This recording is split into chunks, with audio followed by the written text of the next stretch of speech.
Confirmation के हिसाब से दो अलग अलग एनकाउंटर साइट्स पे एनकाउंटर्स हुए हैं। बॉडी की कंफर्मेशन के हिसाब से 6 आतंकियों का मारे जाने का खबर है। जी जी सर, कितनी बड़ी सफलता है ये सिक्योरिटी फोर्सेस के लिए, क्योंकि काफी चल रहा था पिछले दिनों से इंटेलिजेंस इन्फॉर्मेशन से जम्मू में कुछ टेरर अटैक्स हुए थे और लगातार उसके बाद ऑपरेशंस आपने शुरू किए। डोडा में 4 टेररिस्ट मारे गए, उसके बाद बारामूला में और अब साउथ कश्मीर के कुलगाम में। निसंदेह ये एक बहुत बड़ा माइलस्टोन है, बहुत बड़ा प्रोग्रेस है। सिक्योरिटी एनवायरनमेंट में मजबूती लाने के लिए ये सक्सेसेस बहुत मायने रखते हैं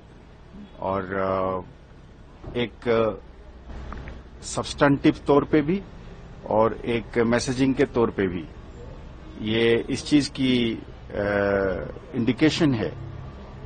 कि सिक्योरिटी आर्किटेक्चर की और लोगों का बढ़ चढ़कर इसमें ह्यूमन इंटेलिजेंस की जो फ्लो है उससे जाहिर होता है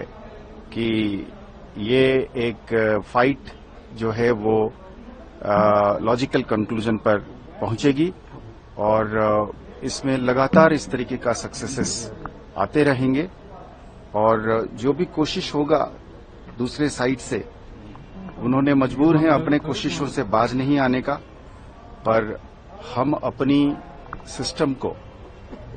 अपना सिक्योरिटी आर्किटेक्चर जिसमें Jammu Kashmir police, Indian army, agencies और सेंट्रल आर्म पुलिस फोर्सेस हैं, सब मिलकर और खासकर जैसे मैं बार बार जगह जगह पर कहता हूं कि अवामी सपोर्ट के साथ, लोगों के साथ इस चीज को हम जरूर जीतेंगे और हम ये समझते हैं कि लोगों का पीस में, शांति में और ज्यादातर और लोगों का जान बचाने के लिए, इस अफरा तफरी को खत्म करने के लिए मेरे ख्याल में सब लोग इसमें शामिल हो रहे हैं और ये एक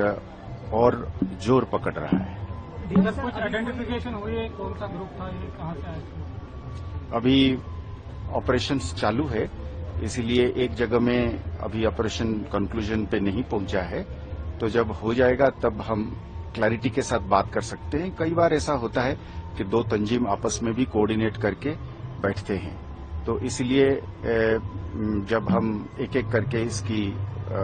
वो करेंगे तब इसमें लोकल टेररिस्ट्स का भी होने का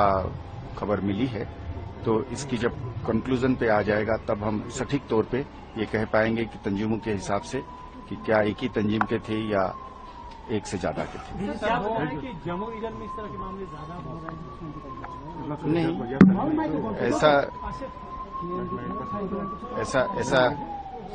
ऐसा नहीं है कि ऐसा है कि स्टैटिस्टिक्स एक ऐसी चीज है, नंबर एक ऐसी चीज है जो हमेशा सिक्योरिटी सिचुएशन की पैरामीटर्स को या सिक्योरिटी सिचुएशन को बयान नहीं करती है और पर हम हर इंसिडेंट को, हर एक्ट को बड़ा ग्रेविटी के साथ और बड़ा सीरियसनेस के साथ लेते हैं। तो मैं जैसे जगह जगह पर कहा हूं कि जम्मू साइड में एक पुराना चीज को एक्टिवेट करने की कोशिश है, तो इसीलिए जब एक जगह में कुछ हद तक, कुछ देर तक, लास्ट इंसिडेंट 2006-2007 के बाद अब जब इंसिडेंट्स होने लगे हैं या होने की कोशिश हो रही है, तो एक कंसर्न पैदा होती है। पर उस कंसर्न का मतलब नहीं है कि दुश्मन ने कोई भारी कामयाब हासिल करी है। देखिए, सबसे बड़ी कामयाबी है आतंक का एक इंसिडेंट करना, पर आतंक के पीछे एक सपोर्ट बेस को खड़ा करना, ये दोनों अलग अलग चीज है। आज आप अगर जम्मू की बात करते हैं तो उसी जम्मू के जिले में आप जाइए, गंदों में आप जाइए, डोडा में आप जाइए, उधमपुर में आप जाइए, डुड्डू बसंतगढ़ में, बनी मछेड़ी में, आप पाएंगे, अगर आप मेरे मीडिया मित्र जब जाएंगे वहां पे लोगों से बात करेंगे तो आपको ये पक्का पता चलेगा कि वो माहौल नहीं रहा है। तो कोई आतंक को फैलाने के लिए जो इकोसिस्टम है वो नहीं है, वो हमारा सबसे बड़ी कामयाबी है। तो हम उस कामयाबी को बुनियाद बनाते हुए हम उम्मीद करेंगे कि हम अमन को और शांति को कायम रखें।